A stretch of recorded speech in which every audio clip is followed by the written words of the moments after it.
Sebab saya rasa penat sangat dengan perhatian media sosial ni, dan sangat penat dengan liputannya, dengan program hari-hari tak berhenti sejak pada dulu sampai sekarang. Daripada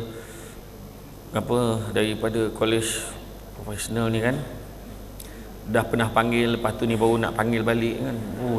Saya rasa penat sangat lah, penat sangat dah rasa macam tu kan. Jadi saya bawa diri, saya pergi ke pesantren. Kenapa Indonesia? Sebab saya pernah pada hujung tahun lepas, bulan 9, bulan 10 tahun lepas, saya berceramah di Kedutaan Malaysia di Jakarta. Saya rasa sangat terkejut sebab bila tiba di airport Soekarno-Hatta, tak ada seekor pun kenal aku. Saya rasa biar betul orang tak kenal aku ni, seronok betul. So inilah tempat yang saya akan pilih untuk saya beristirahat.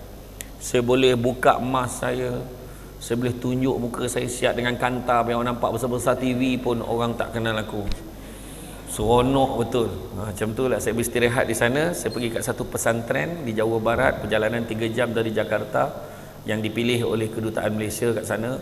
Di sana HP-nya tidak boleh disimpan, Pak. Tak boleh. Handphone pun disimpan oleh pihak pesantren. Percaya cakap saya, itulah ya. Ya dia, ahlan wa sahlan. Dah. Aku tengah jam ni, kau lah masalah dengan aku. Aku salah program ke apa, macam nak pusing balik dah tadi kan. Ustaz Ahmad Sofi pun relax kan, tak ada lebih nak. Tak apalah, tahniah atas program ini. Dan cabaran bila sebut Islam ni adalah merupakan agama yang syumul, agama yang sempurna, dan menggambarkan kehebatan Islam tu dia relevan pada setiap masa dan ketika. Itu sebab kadang-kadang masyarakat kena berhati-hati. Contoh kadang-kadang ada yang menyebut, oh dulu bolehlah, sekarang tak sesuai. Hati-hati, jangan guna ayat macam tu. Nak pula tentang agama kan? Agama kita sesuai. Contoh kalau kita tengok konsep Nabi kata, bila sahabat tanya siapa jiran kita ya Rasulullah, Nabi jawab 40 kiri, 40 kanan, 40 depan, 40 belakang, 40 atas, 40 bawah. Nabi jawab. Sahabat menung, kiri kanan faham, depan belakang faham, atas bawah tu macam mana ya Rasulullah? Nabi senyum aja. Nabi kata kamu ikut sahaja. Nabi kata rupa-rupanya zaman kita baru jumpa kan, rumah flat, rumah apartmen. Tetapi ialah kita mungkin boleh gelak, tapi rupa-rupanya 40 kiri, 40 kanan, atas bawah, kiri kanan tu wajib baik. Dia konsep jiran ni wajib baik. Masuklah jiran 3 hak, jiran 2 hak, jiran 1 hak. Jiran 3 hak saudara mara, Islam dan juga jiran, dia ada 3 hak. Dia mungkin ada pertalian saudara mara dan dia seorang Islam, maka dia ada hak sebagai seorang saudara mara, ada hak sebagai seorang jiran, hak sebagai seorang Islam. Kalau dia bukan saudara tapi dia Islam, tapi dia jiran, dia ada hak sebagai seorang Islam, ada hak sebagai seorang jiran. Termasuklah yang bukan Islam. Bayangkan, sampaikan dia bukan Islam pun kita kena buat baik. Walaupun dia bukan Islam, dia bukan saudara mara, tapi dia jiran, dia tetap ada hak sebagai seorang jiran. Saya alhamdulillah, saya baru dimaklumkan ada seorang peminat Samsul Debat daripada Sabah, perempuan. Dia kata dia berminat dengan Islam, dan dia telah, saya kata dia nak tunggu saya, nak jumpa saya. Dia kata dia nak memeluk Islam, dia nak jumpa saya. Saya kata jangan tunggu saya sibuk, lambat nanti. Saya kata cari je mana-mana masjid, jumpa je mana-mana imam, mengucap 2 kalimah syahadah dulu. Alhamdulillah 2-3 hari lepas dia dah pun mengucap 2 kalimah syahadah. Dan saya sarankan dia pergi ke masjid Bandaraya KK, pergi jumpa kat sana di Likas, berjumpa dengan pihak pengurusan di sana. Dia akan uruskan pengajiannya dan sebagainya supaya dia mendapat maklumat yang lebih tepat. Itu hari ini kan, itu daripada aspek itulah. Dan kalau kita tengok kan, kita lihat Islam ni berkembang sampai satu ketika dia menguasai lebih daripada 1/3 dunia. Dan umat Islam dikurniakan Allah mendiami kawasan yang paling subur dan paling kaya di dunia. Dan begitu juga kita berada di tempat yang sangat baik. Tetapi apabila jatuhnya Khalifah Uthmaniyah Turki yang menjadi induk umat Islam dan memansuhnya sistem khalifah, kita lihat pada ketika itu Islam jatuh ke tahap yang paling dahsyat sekali. yang tahapnya dikatakan sebagai paling lemah sekali, disebabkan oleh musuh Islam telah berjaya mengkucak-kacirkan kita, ditambah pula dengan umat Islam itu sendiri berpecah belah. Macam tu. Dan namun demikian, ayat formal, ayat buku teks kan. Namun demikian, kan? Namun demikian, kita kena faham umat Islam tidak perlu rasa pasif, kerana umat Islam kena faham bahawa agama Allah ini, Allah janjikan sebagai sebuah agama akan terus unggul di mata dunia. Tetap akan ada sekumpulan manusia yang akan mempertahankan Islam dan terus mempertahankan kebenarannya daripada diganggu-gugat oleh musuh Islam. Dan cabaran kita pada hari ini adalah dasar langit terbuka dan dunia tanpa sempadan. Kita tengok kan, kalau tidak, mana dia tahu tu ahlan wa sahlan tu? Dia tak tahu kadang-kadang. Sebab dia tanya ke Haji Google kan. Dia tengok ke YouTube, dia tengok kat media sosial, dia tengok apa perilaku-perilaku. Wow, dia kata. Husin lempoyang saraka unta leher panjang, dia kata kan.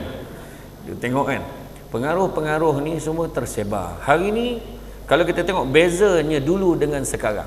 Dulu orang bergantung maklumat pada risalah, akhbar dan juga televisyen dulu. Kan? Televisyen pun hanya orang tertentu je ada, dan kita pula bergantung kepada segmen-segmen tertentu je untuk dapat maklumat. Tetapi hari ni televisyen hampir jadi tak relevan, hampir dah tu. Radio je masih bertahan. Itu pun sebab orang nak mendengar macam-macam, mengebeda-mengarut, kadang-kadang prank lah, apalah, ucapan-ucapan kan. Saya ingin menyampaikan ucapan kepada abang saya yang sedang tidur, gila betul kan, kepada mak saya yang berada dalam bilik air, la ilaha illallah kan, dan kepada abang saya sedang berada di luar negara. Memang confirm lah kan. Jadi banyak benda-benda pelik sekarang ni. Jadi mana kata dulu lain, sekarang lain. Dasar langit terbuka, dunia tanpa sempadan. Dulu kalau kanak-kanak berusia 4 tahun boleh membaca, keluar surat khabar muka depan. Hebat budak-budak tu. Dia boleh baca dah, budak ni baru 4 tahun. Dia kata budak pintar. Budak ni dah ada, budak ni gifted, dia kata. Hari ni budak umur 2 tahun dah tahu password handphone mak dia. Dia dah tahu. Dan dia boleh mengamuk kalau dia tak dapat buka phone mak dia untuk main game, dan dia siap boleh bayar tu bayaran secara online. Dengan menolak kan duit daripada debit card mak dia, siap dengan nombor pin belakang kad tu pun dia tahu. Itu budak usia 2 tahun setengah tu. Apatah lagi anak mak mentuanya yang umur 35 tahun. Suami dia lah. Macam tu kan. Jadi makna kata ini adalah cabaran. Kalau dulu kita sangka Friendster. Dulu Friendster cabarannya. Friendster rasa dah muda sangat lah. Rupanya Friendster pun dah tak berapa boleh pergi. Tiba-tiba kita ada Facebook. Tiba-tiba kita ada Instagram. Kita ingat IG canggih dah. Tiba-tiba ada WeChat lah, ada BBM, BlackBerry Messenger. Tiba-tiba kita ada apa lagi? Kita ada apa lagi? Apa dia? Belum lagi tu. Aku bukan ingat, aku tak tahu TikTok. Aku tahulah kerana belum sampai. Kalau aku sebut atau belum lagi, tak sebelum tu kan. Sebelum tu kita ada Instagram kan. Jadi TikTok memang kena sebut lah, sebab saya buat live TikTok. Sebenarnya bila kita buat live TikTok, kita tak boleh sebut nama media sosial lain. Bila sebut nama media sosial lain, automatik dia akan potong traffic view gitu. Sebenarnya tu pada tu sebab kau buat live, masa 3 orang yang tengok live aku. So kau kena faham lah kenapa kan. Lagi satu, bila kita buat live, jangan ada bagi kanak-kanak lalu kat belakang kita. Jangan. Kalau TikTok lah, TikTok ni strict sikit. Tu sebab siapa buat sale agak-agak saudara mara je beli tu, faham lah, ada pantang larang yang kita langgar. Begitu juga tengah jalan kita, tengah drive tak boleh, walaupun orang lain yang drive, dia akan syak membahaya. Macam-macam lah. Ni zaman dia. Kalau kita tengok hari ni, media sosial ni adalah merupakan satu, tak tahulah, satu makanan ke, satu apa tak tahu, satu keperluan dah kan. Saya untuk makluman semua, baru-baru ni saya beberapa minggu, 2 minggu saya tidak live. Kalau perasan, dalam beberapa minggu lepas, 2 minggu saya tak live sebab saya membawa diri saya sampai ke Indonesia. Bawa diri saya ke Indonesia, saya beristirahat di sebuah pesantren di Jawa Barat Indonesia. sebab saya rasa penat sangat dengan perhatian media sosial ni, dan sangat penat dengan liputannya, dengan program hari-hari tak berhenti sejak pada dulu sampai sekarang, daripada kolej profesional ni kan, dah pernah panggil, lepas tu ni baru nak panggil balik kan. Saya rasa penat sangat lah, penat sangat dah rasa macam tu kan. Jadi saya bawa diri, saya pergi ke pesantren. Kenapa Indonesia? Sebab saya pernah pada hujung tahun lepas, bulan 9, bulan 10 tahun lepas, saya berceramah di Kedutaan Malaysia di Jakarta. Saya rasa sangat terkejut sebab bila tiba di airport Soekarno-Hatta, tak ada seekor pun kenal aku. Saya rasa biar betul orang tak kenal aku ni, seronok betul. So inilah tempat yang saya akan pilih untuk saya beristirahat. Saya boleh buka emas saya boleh tunjuk muka saya siap dengan kantar, yang orang nampak besar-besar TV pun orang tak kenal aku. Seronok betul. Macam tu lah saya beristirahat di sana. Saya pergi kat satu pesantren di Jawa Barat, perjalanan 3 jam dari Jakarta, yang dipilih oleh Kedutaan Malaysia kat sana. Di sana HP-nya tidak boleh disimpan, Pak. Tak boleh. Handphone pun disimpan oleh pihak pesantren. Percaya cakap saya, itulah momen yang paling tenang dalam hidup. Bila handphone tak ada. Kalau tidak tu, jap tengok kan berapa ramai like dah. Kan orang perempuan kan macam tu kan. Dia boleh bergaduh dengan suami sebab suami tak like post dia. Macam tu kan. Jadi alhamdulillah saya beristirahat kat sana, ikut sama-sama belajar dekat sana, alhamdulillah. Dan di Indonesia ni satu kelebihannya hospitality dia. Sampai dekat pintu hotel lah, selamat datang Pak. Macam ni. Kat Malaysia raja dapat macam tu. Kan?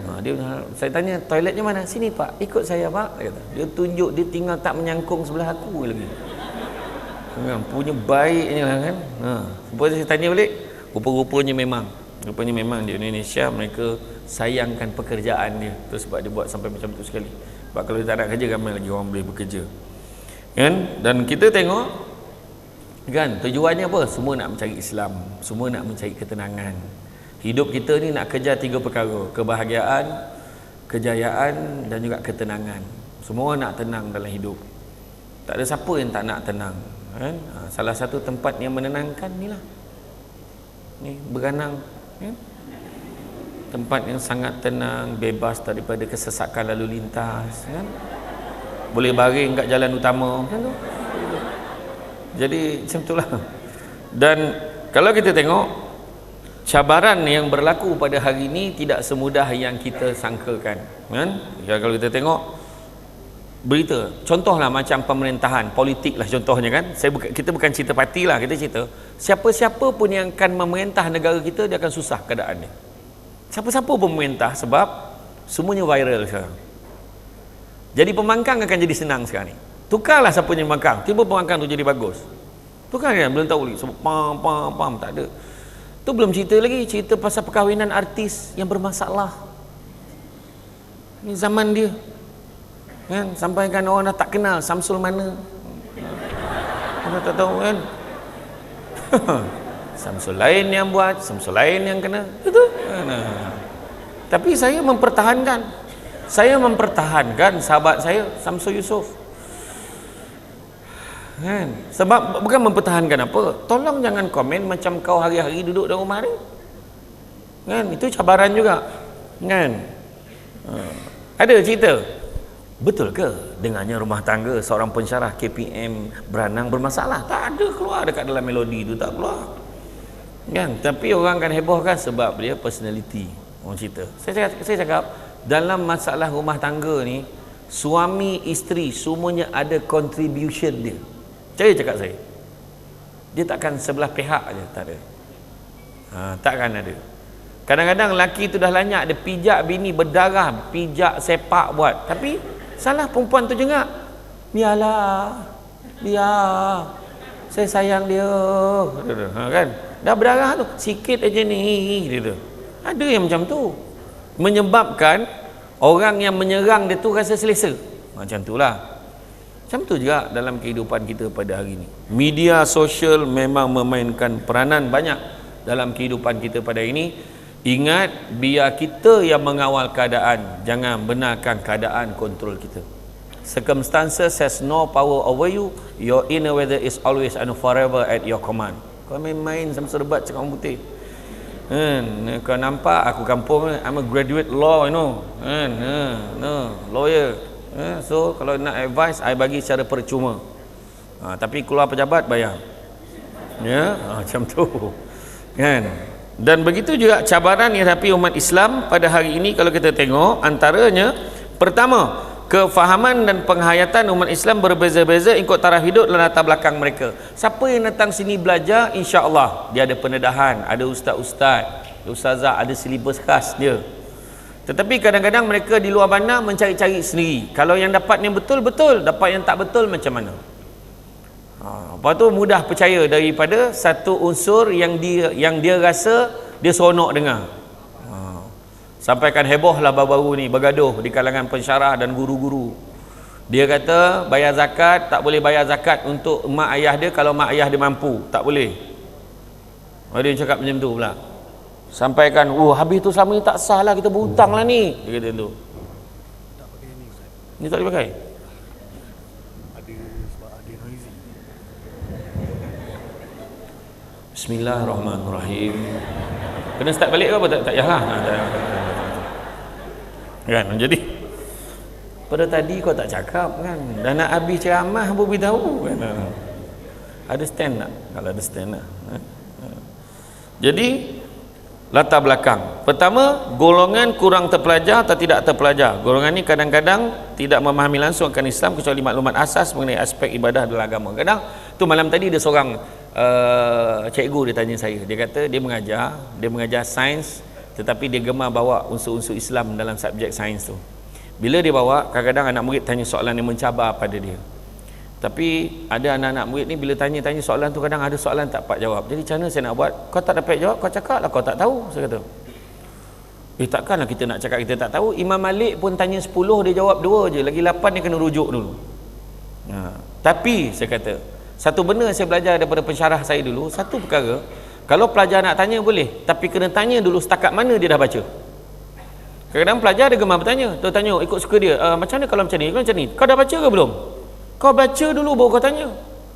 Ini main tanya je, apa yang lalu kat kepala, kau ingat lecturer ni akan jawab semua? Tak, kau kena kaji dulu. Kemudian baru kau tahu apa yang sepatutnya kau tanya. Kadang pelajar-pelajar ini dia malas membaca. Dia rajin baca WhatsApp. Dia rajin baca mesej-mesej daripada dia baca unsur-unsur perkara-perkara yang bersifat ilmiah.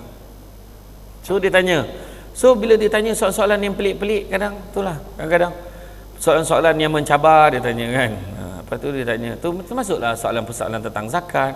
Ada orang tanya, Ustaz, kalau betul lah pakai tudung tu wajib, kenapa tak masuk dalam rukun Islam? Soalan dia. Kau bayang tu, tak terperanjat ke pensyarah kanan agama Islam dekat KPM Beranang nak jawab soalan tu. Kalau lah pakai tudung tu wajib, kenapa tak masuk dalam rukun Islam? Soalan ni ditanya oleh seorang artis kepada Bangsa Surau. Bangsa Surau tanya saya. Saya cakap, abang jawablah, saya kata. Kan? Maka saya jawab balik. Sebenarnya banyak lagi benda-benda wajib dalam Islam pun tak masuk dalam rukun Islam. Buat baik kepada mak ayah wajib pun tak masuk dalam rukun Islam. Amar makruf nahi mungkar pun tak masuk dalam rukun Islam. Tapi kau baca tak sekali rukun iman? Kenapa bagi rukun iman? Percaya tak pada Allah? Percaya tak pada Rasul? Percaya pada kitab? Percaya. Kalau kau percaya pada Allah, Rasul, kitab, ikut je lah apa yang dia beritahu tu. Banyak cekadak kau nak pakai kan, macam tu. Kata Islam tak memaksa. Kenapa kalau bukan Islam nak kahwin dengan orang Islam kena masuk Islam? Soalan dia kan. Dia tanya Presiden Alumni Debat Malaysia kan, macam tu. Dia kata la ikraha fiddin, yang bukan Islam ni siap baca ayat tu, la ikraha fiddin. Tidak ada paksaan dalam agama. Tapi kenapa umat Islam kalau kahwin dengan bukan Islam, yang bukan Islam tu mesti masuk Islam? Kata tak paksa. Maka saya jawab, memanglah tak paksa. Kalau kau nak kahwin dengan dia, kau masuk Islam. Kalau kau tak nak masuk Islam, jangan kahwin. Apa susah? Siapa paksa? Lain nak ambil pisau letak kat leher kau tu, kau nak masuk Islam ke tidak, aku bunuh kau orang, itu baru paksa. Macam tu jawapan dia. Menung dia fikir. Tak ada paksaan. Itu sebab saya pesan, kalau siapa yang nak berkahwin silang budaya ni, yang nak berkahwin dengan yang bukan Islam, nasihat saya, kalau adalah saudara siapa yang melanjutkan pengajian sampai ke luar negara, bertemu dengan orang putih, orang hitam, kan, tak kisahlah kan, orang Perang ke kan, yang tak berapa corah, tak berapa golap, Latin, gitu kan. Satu je pesan saya, sebelum kahwin 6 bulan suruh dia belajar Islam dulu, paling tidak 6 bulan belajar, at least dia ambil basic. Sebab banyak sangat berlaku bila dah kahwin, kadang-kadang aja tak apalah, besok dia dah kahwin, so pandailah aku ajar dia, sampai ke sudah tak ajar. Saya cakap saya. Lepas tu mulalah you yang paksa I masuk Islam. Sekarang nak paksa I solat pula. Kerasnya tak ada. Macam tu lah kan. Dia punya tajuk dia tu kan. Dah ada hari kau jawab bunyi, kau jawab tak bunyi ni kan. Kerasnya tak ada. Hari ni episod last ada yang cakap macam tu pagi tadi. Ya ke? Hari tu aku tengok baunya teruk bergaduh dah baik mak dia, ya, mak mentua tu. Cek dengan dia lah, tak tengok nyampah aku kan. Saya pun tak tengok orang share dalam TikTok. Kata kan. Jadi macam itulah. Kemudian begitu juga ada juga kadang-kadang yang langsung tidak memahami asas tentang aspek ibadah dalam agama. Tu yang tanya soalan yang sama tiap-tiap tahun. Kau tak hidung siang hari bulan puasa batal tak? Kan? Dia kata tak batal sebab dia memang dah tak puasa. Yang seorang tu, macam tu. Yang seorang tu pula soalan itu pasal zakat. Kan? Ustaz, mana yang lebih afdal? Saya duduk kat Muar, saya kerja dekat Beranang. So saya patut bayar zakat dekat Beranang ke atau kat Muar? Bayarlah kat tempat kita mencari rezeki. Itu yang afdalnya. Tak boleh ke nak bayar kat Muar? Tadi kau tanya aku. Menyirap dengan soalan budak tu lah kan. Kau yang tanya tadi afdal kan. Lepas tu marah. Tak boleh ke pihak pemerintah umum lebih awal raya bila? Gila ke apa kau ni? Bulan tak keluar awal bulan kan? Sebab kita tak nak jadi macam tahun lepas. Iya, kau kena tunggu nak bulan tu. Siapa suruh kau percaya kalender kuda tahun lepas? Yalah, tahun lepas dia percaya dengan kalender kuda tu. Termasuk yang bercakap ni. Sebab masa malam tu aku yakin yang raya mungkin lusa, elok je buka puasa kat KL kan. Dengan family itu je hari tak ada ceramah. Balik tu daripada buka puasa tu, "Oi, kau tahu tak besok raya?" "Tahu, Cik Wahab tak tahu ni." "Okey, Assalamualaikum." Pecut nasib baik tak jam. Lomang tinggal buluh je. Tak sampai bakar lomang tu kan. Tengok punya teruk zaman teknologi maklumat ni kan. Itulah dia macam-macam teori. Dan orang yang marah hari tu yang pasal tak umum awal raya tu, seekor pun tak pernah tengok anak bulan. Tahu tak rupa anak bulan macam mana? Tahu tak rupa anak bulan yang tengok tu macam mana?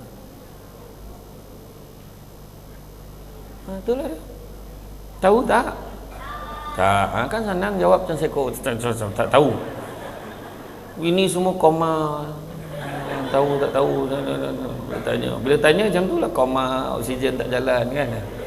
Tak, dia sebenarnya kalau ikutkan yang selalu tengok ni, dia beritahu saya lah. Saya pun tak pernah tengok tu sebab saya tak bising, tak nampak. Kau nampak dalam 29 balai cerap tu, kalau satu balai cerap nampak, jadilah raya lah besok. Dia punya tu, dia cakap asah pensel tu tajam-tajam, buat satu garisan macam ni, melengkuk macam ni. Macam tu lah anak bulan yang dia nampak. Memang halus, nipis betul dan sekejap aja. Tu dia. Dan kita nak marah, umumlah cepat, kawan tu mengintai macam tu, nak tengok kan, bukan senang kan. Macam tu lah. Sebab kefahaman kita tak ada kan.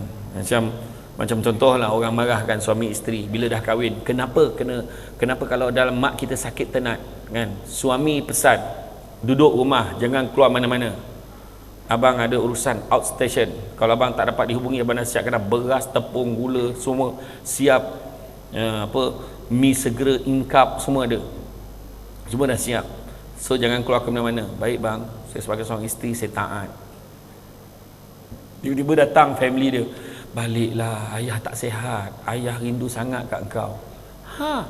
Ada orang nak argue tu tak logik. Macam mana pun dia mak ayah I. Dia marah. Tak boleh bila suami kata tak boleh, tak boleh. Tetapi kalau dalam keadaan tertentu hari ni, suami biasanya boleh kita nak berhubung dengan media sosial. Tapi kalau tak dapat hubungi, macam mana? Dia yakin yang suami dia akan mengizinkan. Ada macam tu kan? Dia fikir macam tu kan? Kalau ikut hukum tu tak boleh. Sebab suami dia pesan jelas, jangan keluar. Walau apa pun keadaannya. Kerasnya tak boleh. Macam tu lah kan. Macam tu jugalah macam suami. Suami tidak boleh. Ni nak beritahu korang siap-siap budak-budak ni kan. Suami, sebab korang kan dah nampak macam dah galak sangat nampaknya kan. Nak menikah, nak apa semua kan. Kan dah ada couple menyampah. Boleh bergaduh dengan boyfriend. Asal baju kita tak sama. Kan dah janji. Dah menyampah betul aku kan. Boleh bergaduh kita sebab baju tak sama. Yang jantan pun tak pasal pakai pink. Bodohnya jantan. Kau bersama pakai pink dengan perempuan tu kan. Tak, contoh kan. Suami tidak boleh paksa, tak boleh halang isteri daripada jaga mak ayah dia yang sakit. Mak ayah isteri yang sakit, suami tak boleh halang. Tetapi kalau suami kata, abang tak izinkan kau pergi jaga mak kau yang sakit, kau duduk rumah, maka bila isteri patuh, isteri dapat pahala, suami berdosa. Faham? Dia kena taat. Dan suami tak bagi, dia tak keluar lah. Dan dia dapat pahala dengan mak-mak, dia dapat pahala sebab dia taat perintah suami dia. Faham? Dan begitu juga suami tak boleh paksa isteri jaga mak ayah suami yang sakit. Tak boleh paksa. Tapi kalau biasanya orang perempuan, tak apalah abang, mak ayah abang, mak ayah saya juga. Kan drama sangat macam tu kan. Mak ayah you, mak ayah I, kan? Jadi dalam keadaan macam itu, suami kalaulah isteri tu jaga, tolong jaga, maka sebaik-baik suami bagilah ganjaran upah insentif khas kepada isteri tu sebab tolong jaga. Tu kena faham. Suami juga tu, sebab tu kita kena belajar. Nampak tak? Ni hari ni nak main logik je tak boleh. Main logik je tak boleh. Tapi ada logik dia semua tu. Contoh. Cari stand. Kalau tidak dia. Dan begitu juga seorang suami dalam bab nafkah, dia mesti utamakan isteri dan anak-anak dia dulu, baru mak ayah dia. Kena faham tu. Terima kasih.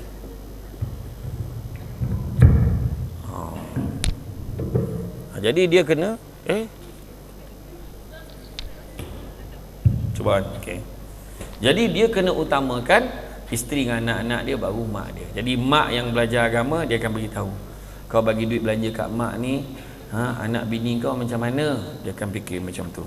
Okey. Kemudian golongan yang mendapat pendidikan barat atau yang terpengaruh dengan dan terpengaruh dengannya, pendidikan barat. Saya pernah berjumpa dengan seorang pensyarah. Kita bincang tentang tata cara buat program. Kita nak avoid buat program-program yang bercampur gaul lelaki perempuan tanpa batas. So kita bagilah. Saya masa tu datanglah seorang lagi sahabat saya daripada PKPIM dululah, ceritalah kita dari segi hadis, kita bagi ayat Quran macam ni. Dan dia boleh jawab apa tau? Pensyarah ni sebut, please give me a logic answer. Dia sound budak ni bila bagi hadis dengan bagi ayat Quran, tolong bagi saya jawapan yang logik. Tu maksud saya. Maknanya kadang ada orang yang terpengaruh dengan pendidikan barat sehingga kan mengabaikan. Jadi ada juga kelemahan-kelemahan yang lain.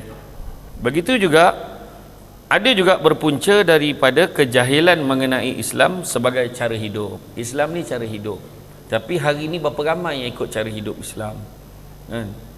Daripada pagi sampai tengah hari, sampai petang, sampai malam. TV tak macam dulu. Kan? Zaman pensyarah-pensyarah, zaman puan pengarah dulu, zaman saya dulu, kan? Zaman pensyarah-pensyarah kebanyakan di hadapan saya dulu. TV mula pukul 5 dulu. Kan kalau buka awal nampak jam aja. Macam tu je bunyi dia. Mana ada jam sekarang? Buka-buka ada rancangan. Kan? Upin.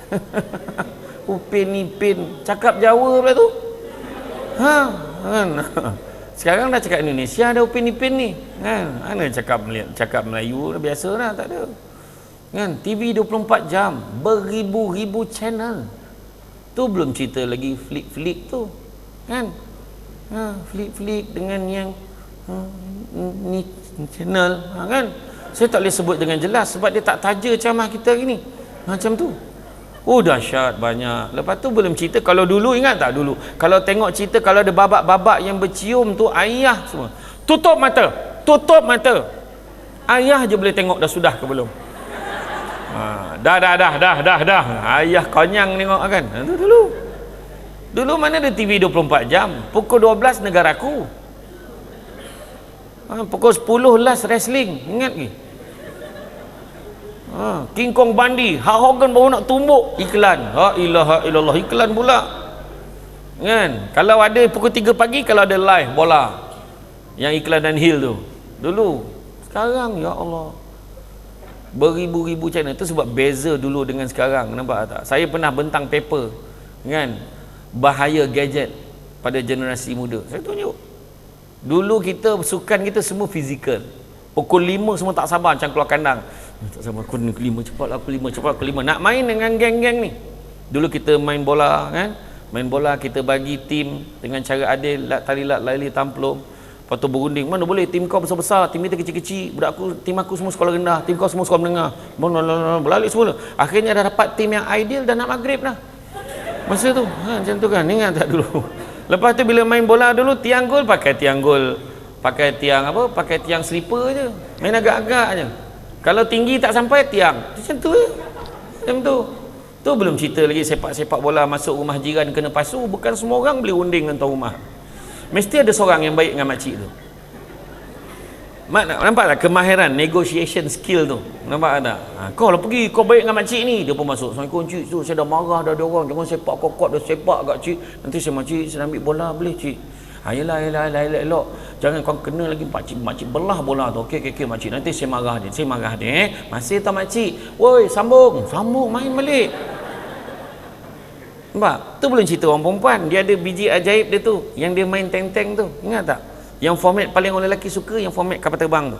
Kan bila sampai kat sayap tu, mengangkang dia berdiri tu. Ingat tak? Kan? Kita tengok tu. Bayangkan dulu orang perempuan. Satu sebelah kaki dia boleh lompat langkau 3 petak weh. Sekarang aku tengok badan 1 petak pun tak ada harapan weh. Nak cakap apa? Itu realiti. Kan? Dulu permainan dulu fizikal, cara fikir. Dan masalahnya apa yang berlaku pada nasihat berlaku satu masalah di Kelantan. Di Kelantan Darul Naim. Ada seorang budak, bukan masalah orang Kelantan macam tu. Ada satu kes di Kelantan. Jangan terasa pula orang Kelantan kan. Dia disebabkan siapa hari-hari main benda ni, main. Masalah dia adalah bila masuk je dalam kereta, walau keluar ke mana-mana dia macam ni. Sebab dalam kepala dia masih lagi terbayang kat skrin yang dia tinggalkan kat rumah. Dan apa yang berlaku bila jumpa doktor sampai panggil Along, dia tepuk depan muka, Along, baru dia sentuh. Dia macam khayal dengan dunia dia sendiri. Sampai ke tahap itu. Betul, kadang-kadang tak perasan kan? Tak perasan. Tu yang seorang yang berlaku video, kita tengokkan satu video kan, yang mak dia mana nangis cari anaknya tak jumpa. Dia leka dengan handphone, dia cari anak dia tak jumpa. Mana anak aku? Wah, dia dukung anak dia. Bayangkan tu. Apatah lagi yang tak perasan suaminya dah lama balik ke rumah. Ada setengah perempuan dikatakan pensyarah macam tu.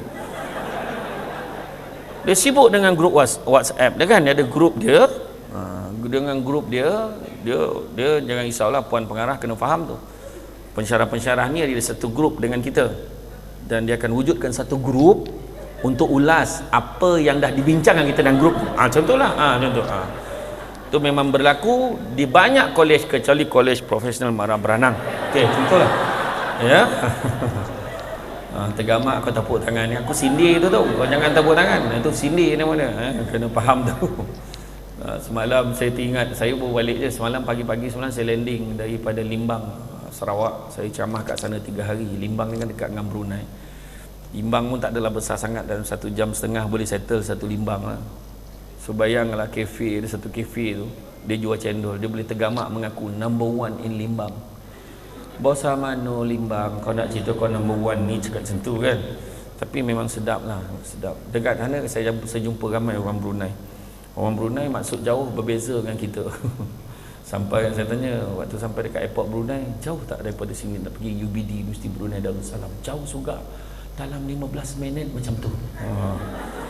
Kalau kau bawa dia naik bas, dia berenang pergi Kelantan, meninggal dalam masa Brunei. Macam tu lah kan. Dia tak biasa jauh kan. Kita dah biasa jauh.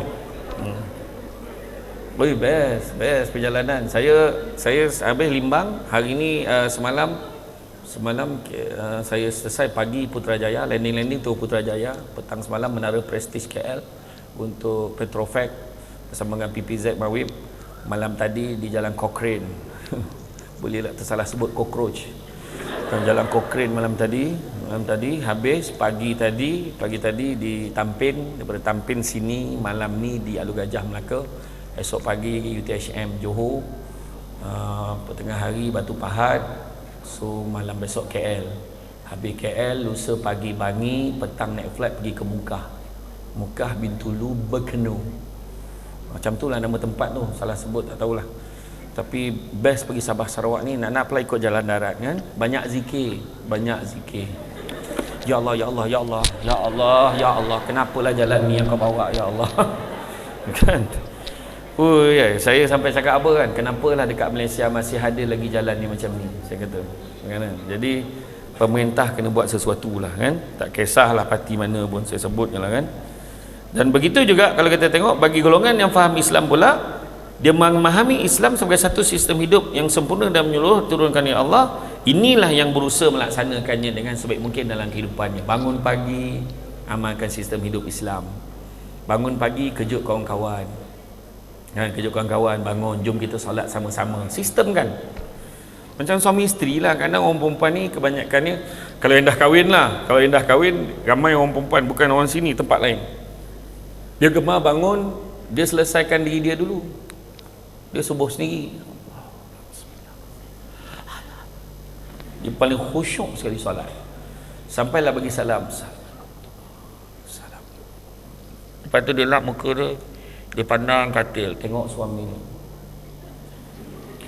neraka lah orang tua ni. Amboi, sedap betul kan. Dia kalau sistem Islam ni kejut, abang, jomlah kita solat, abang. Kerasnya tak ada. Melur untuk Firdaus 3. Jomlah bang solat. Kalau macam tu lah cara kejut, sudahnya dua-dua tak subuh macam tu lah. Dan begitu juga umat Islam juga menghadapi cabaran daripada musuh umat Islam adalah daripada kalangan yang tidak kelihatan seperti nafsu dan syaitan yang ada juga di kalangan manusia. Contoh macam TikTok tadi kita cerita. Bayangkan bos nombor 1 TikTok pun tak bagi anak dia main TikTok. Mana tu? Beza kita kan.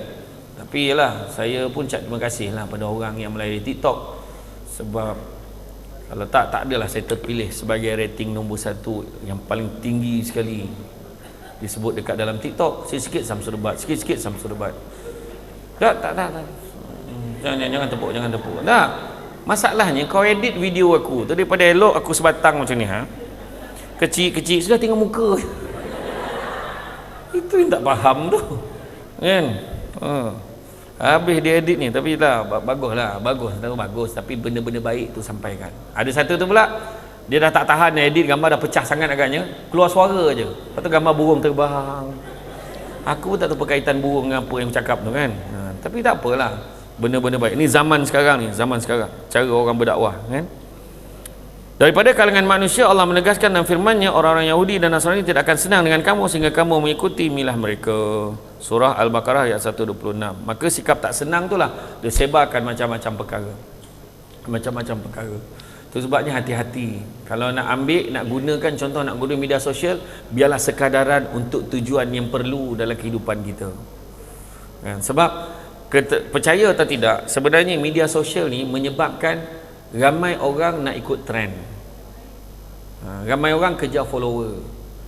Ramai orang nak kejar like, nak kejar view, nak kejar income daripadanya. Tak salah kalau nak mencari pendapatan, tak salah, tapi jangan sampai satu tahap kita menggadaikan maruah dan juga diri kita. Jangan. Sebab ada yang sampai satu tahap berniaga benda yang bukan pun ada. Berniaga menipu pula ada. Sampailah susu kambing Samsul Debat pun ada dah keluar dah ciplak tiruan. Dahsyat kan, macam-macam. Kadang-kadang sebab nak trend, suami isteri pegang tangan dekat handbrake, semua tunjuk kaulah segalanya. Ada lagu kaulah segalanya untukku, gambar handbrake dengan gear tu ada kan. Lepas tu gambar pandang tempat lain, seorang pandang tempat lain kan, macam tu kan. Yang kena paksa suami lah macam tu lah kan. Ya, kita terpaksa lah nak buat macam mana kan. Betul macam-macam cara dia orang ni nak cari view kan. Tapi sampaikan rupanya sedar tak sedar berapa ramai orang yang terkesan akhirnya sampai membawa kepada penyakit-penyakit mental. Penyakit mental ni, berapa ramai orang dapat penyakit split personality disorder sebabkan media sosial. Dia post gambar phone yang i tu kan, phone yang i tu macam tu kan. Saya tak nak sebut lah sebab dia tak taja macam kita ini kan. Jadi dia letak satu jambangan bunga, lepas tu dia post, thanks for my beloved hubby for this lovely gift on my birthday. Lepas tu dia seronok baca komen, untunglah, bertuahlah, husband I pun tak bagi macam tu. Sedangkan phone dengan bunga tu dia beli sendiri. Bayangkan. Dan satu tahap yang paling teruk, boleh baca nanti, split personality disorder, boleh baca. Sampai satu tahap dia create satu lagi account dengan profil yang berbeza, puji post tu. Bertuahlah, you dah lah cantik, sweet, ada suami yang macam tu, dan dia percaya benda tu betul. Itulah tahap dia ya? Aku terperanjat dengan mic ni lah. Betul, itu sebenarnya memang realiti yang berlaku pada hari ni. Tu sebabnya hati-hati, jangan terlampau nak kejar tu. Macam dululah kita ambil gambar, kalau ingat kan zaman dulu yang kaya 36, sederhana 24, yang tak berapa ada bajet 10-12. Tu kodak filem tu lah kan, yang kaya 36, ingat tak kan? Dulu kita nak ambil gambar, kita pilih, tak nak sini tak cantik, sinilah, okey sini kan. Orang perempuan dah tahulah gambar dia macam mana, orang lelaki gaya dia macam tu lah kat public phone. Contoh kan, gambar sengit-sengit sikit kat tiang LLN kan. Dulu kan, orang perempuan dia lain, dia cara gambar dia lain kan. Tapi dulu yang buat mulut tu macam tu kan, macam tu apa nama, dark face, macam tu lah, macam tu kan. Dah elok jadi orang, sibuk jadi tik, heran betul kan. Jadi dulu kita pilih kualiti gambar, hari ni kita tak ada pilih kualiti gambar lah. Ambil gambar cap, dia ambil gambar mineral kan, rezeki hari ni buat channel jauh-jauh datang, macam tu kan, macam tu contoh lah. Saya tak cakap saya ni contoh ya, dia buat posting macam tu kan. Betul, dia benda mi goreng yang dah habis tu, alhamdulillah kenyang rasa, gambar sisa-sisa mi tu jadi dia ada post perjalanan masuk dekat dalam dewan, ahlan wa sahlan pun dia record. Faham tak? Dia ambil semua ni mesti di video, dia mesti cerita ke orang semua. Sedangkan dulu tak macam tu. Dulu kita bila cuci gambar, kita masuk dalam album, kita susun satu-satu. Ada album yang sarung, ada album yang melekat-lekat tu, yang zeram bagi cantik kan, licin ya kan. Kita tengok balik gambar ni, macam tu kan. Ya Allah comelnya kan. Lepas tu ada kawan saja ambil postkan lah, masuk dalam Facebook kan. Dia pun tulis, kalau kau kawan aku tolong jangan post gambar ni. Marah gambar dekat UiTM Shah Alam pada tahun, tak payahlah sebut tahun bila ya, kan ada yang terasa. Betul, iya. Kita adakah dulu kita cuci gambar tu kita tampal kat papan kenyataan masjid biar semua orang boleh nampak apa kita buat, aktiviti minggu ni, petang tadi buat apa? Tak ada. Tapi hari ni kita postkan semua. Kalau tengok Samsul Rebat punya media sosial, you all akan tengok hanya ceramah saja. Jarang nak tengok Samsul Rebat share, tunjuk gambar apa tengah berbahagia sangat. Sebab bukan semua orang boleh terima. Ada orang dah lah bercerai tengah hari tu, dia tengok petang tu kawan tu bahagia sangat, kau lah segalanya. Lantaklah kau bercerai 8 minggu depan. Kau tak tahu. Kita tak tahu ada orang yang tengah hangin ni. Kan? Betul. Kan? Ada lelaki lah segalanya. Bukan main lagi. Tapi bila bergaduh besok, macam-macam. Semua benda keluar. Kan? Jadi begitu juga kita tengok sejarah juga mengenali secara umum beberapa cabaran umat Islam. Antaranya faktor yang menghalang umat Islam daripada bangkit semula mengambil tempatnya sebagai guru dan pemimpin dunia. Kita lihat adanya kelekaan dan juga terlampau berbangga dengan kegemilangan silam. Macam itulah. Bak kata pepatah, bukan pepatah lah, kata ahli falsafah, semalam ibarat cek tendang, tak ada nilai, lupakan saja. Esok pula ibarat buku hutang, entah bayar entahkan tidak, jangan mengharap sangat. Tetapi hari ini ibarat wang tunai, gunakanlah ia sebaik-baiknya. Jadi makna kata, bukan kata sejarah tu kita lupakan, tapi cukup menjadi kenangan. Tetapi dah masanya kita melangkah memacu kejayaan di masa hadapan. Macam kita lah belajar kat Kolej Profesional Marah ni kan. Dulu masa sekolah mungkin ada subjek yang kita fail, mungkin ada yang kita lemah, tapi kita alhamdulillah dapat menyambung pengajian dekat sini. So cukup-cukuplah cerita dulu. Sekarang kita kena lakarkan kejayaan di sini pula. Dan keluar pula dengan persaingan kerja yang sangat sengit pada hari ini, menyebabkan orang dah tak boleh lagi dah memilih pekerjaan.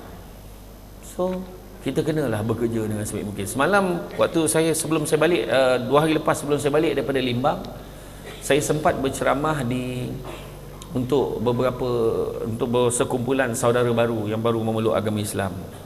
Dan antara masalah mereka, masalah kerja.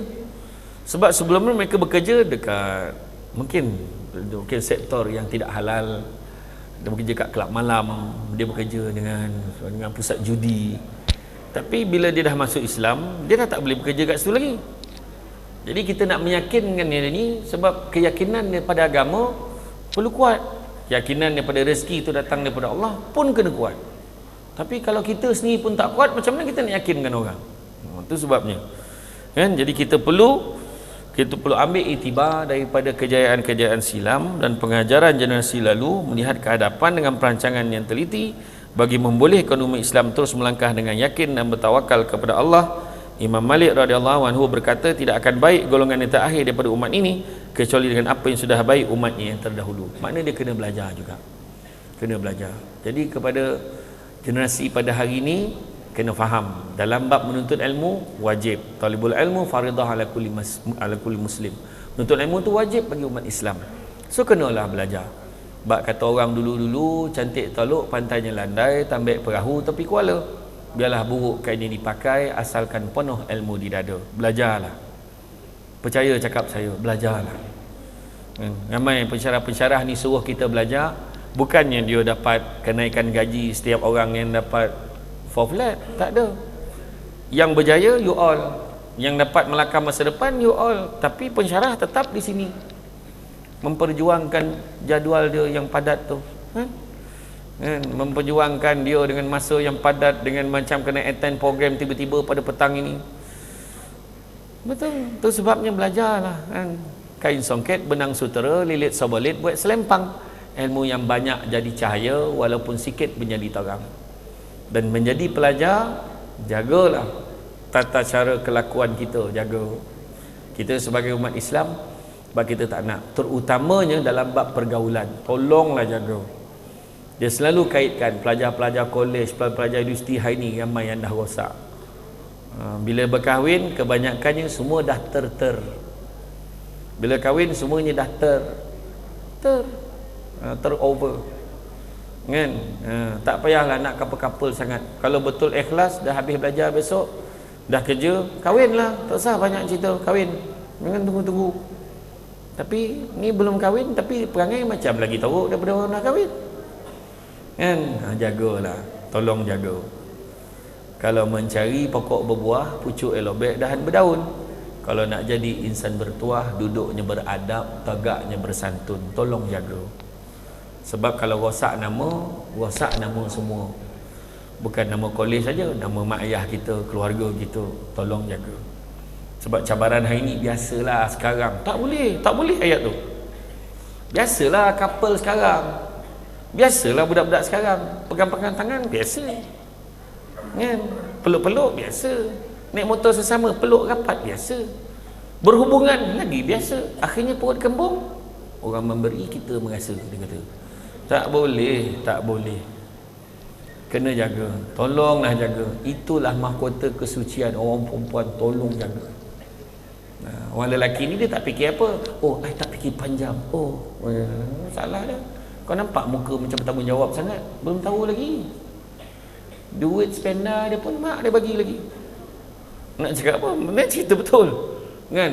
Tolong jaga. Nak pula yang paling ramai yang rosak ni orang Islam. Itu yang pelik. Nampak tak? Jadi tolonglah jaga. Ni pesanan-pesanan yang saya bagi ni, ini adalah cabaran hari ni. Terlampau banyak media sosial, terlampau banyak pergaulan, berkawan sana sini, kan? Sampaikan kita terlupa nak menjaga ikhtilat, batas perhubungan antara lelaki dan perempuan. Penat dah berpesan, elakkan couple-couple lah apa semua ni. Tanggungjawab lebih utama membahagiakan mak ayah kita dulu. Lepas tu barulah kerja yang lain. Momen yang paling bahagia sekali menjadi pelajar kolej profesional Marah Beranang ni besok adalah ketika hari convocation, naik atas pentas, kita nampak kelibat mak dan ayah kita di bawah sana. Dia gembira sangat tengok anaknya berjaya menamatkan pembelajarannya. Barulah terasa titik peluh dia mengeluarkan duit nak bantu kita untuk habis belajar tu berbaloi. Ya. Jadi rasanya cukuplah sekadar tu, tuan-tuan dan puan sekalian. Ya. Nak buat macam mana? Dah tu tajuk yang dipilih, cabaran beragama, kan? Macam itulah yang boleh saya jelaskan. Jadi tuan-tuan dan puan sekalian, saya rasa cukup sekadar itu. Sebab kata Imam Malik itu kan, Imam Malik kejarlah ilmu adab dahulu sebelum mengejar ilmu. Kena kejar adab dulu. So dalam cabaran kita hari ni, tolong jaga adab. Biar ilmu sikit tapi jangan tak ada adab, kata Imam Malik. Anak murid pada Imam Malik yang paling senior nama dia Abdul Rahman bin Qasim. Dia mengabdikan dirinya belajar ilmu dengan Imam Malik selama 20 tahun. Yang mana 18 tahun dihabiskan untuk belajar adab sahaja. Lepas tu baru belajar ilmu-ilmu lain.